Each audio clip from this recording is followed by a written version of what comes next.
everybody, this is Matthew Movies coming at you with my review of Brewsters Millions, the 1985 comedy classic that I just absolutely adore, a flick that I can watch over and over again, a comedy classic in my personal point of view. If you haven't seen this movie, I stress that I think you should check it out if you're a fan of the 80s style of comedy, because, you know, they're definitely dated to a certain degree, but I think this movie totally works. It stars one of my all-time favorite comedy actors, somebody that I just absolutely adore seeing on screen because he just holds such a place in my heart, and I will be touching on him a little bit later. But for those of you who haven't heard of this movie, it stars Richard Pryor. He's this baseball player who's not exactly, you know, destitute by any stretch of the imagination. He has a pretty good life going. He's got his pals, and he's got, you know, things that he loves to do, and he's struggling to get by financially like so many people are, but, you know, he's living a pretty decent life by most standards because, you know, he's relatively happy. Then all of a sudden he gets pulled into this meeting, and he finds out that he's been given this gigantic inheritance that is just going to absolutely change his life. But there's a catch. In order to get the money, he has to prove that he's not going to be,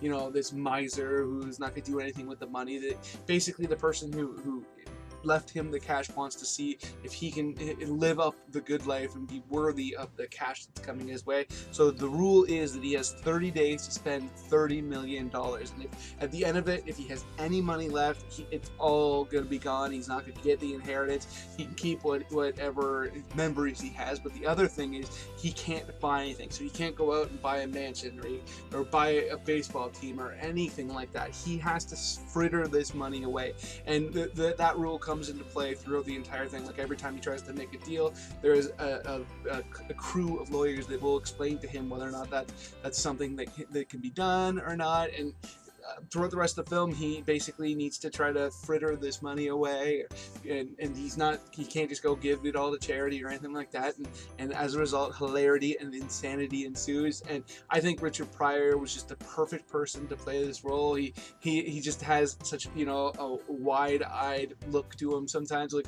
when he's presented with a crazy situation like the one that he's given here, his reactions are hilarious. The way he plays off of situations is just absolutely fantastic.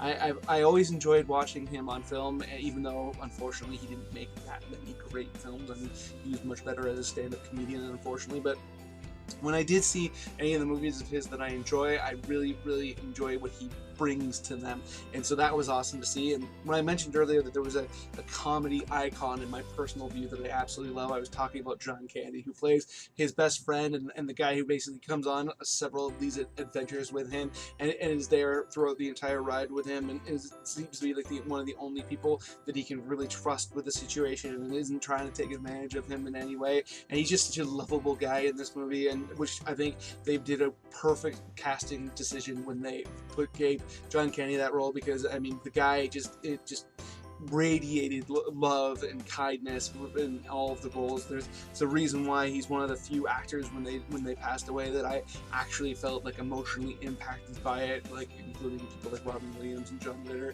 But you know, I absolutely just love him as an actor, and I think he's fantastic in this film.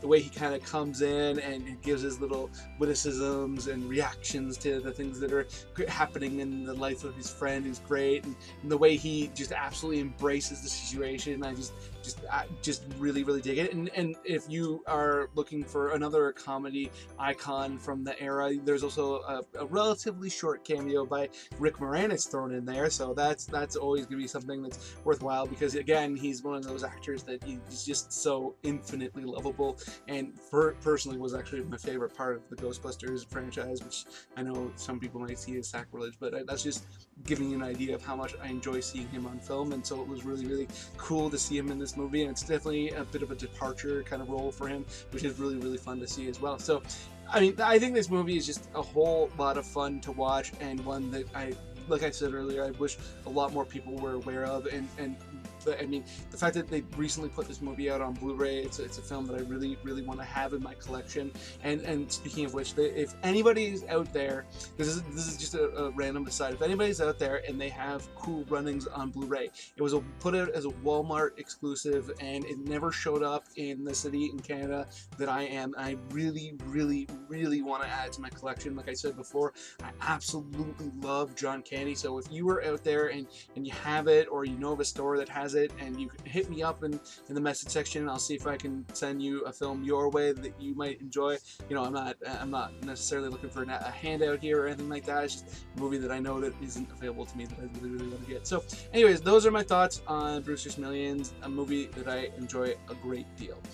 Other than that, please hit that like button, hit that share button. It makes it much more likely that other people will come check out this movie, this review, I should say, this review, which is something I would absolutely love, because I love talking to people about films. And speaking of that, if you're new here, or you just haven't done it yet, please hit subscribe, hit the notification bell. It'll let you know when I put out a new video, and you can come and check it out. Other than that, have yourself a good day.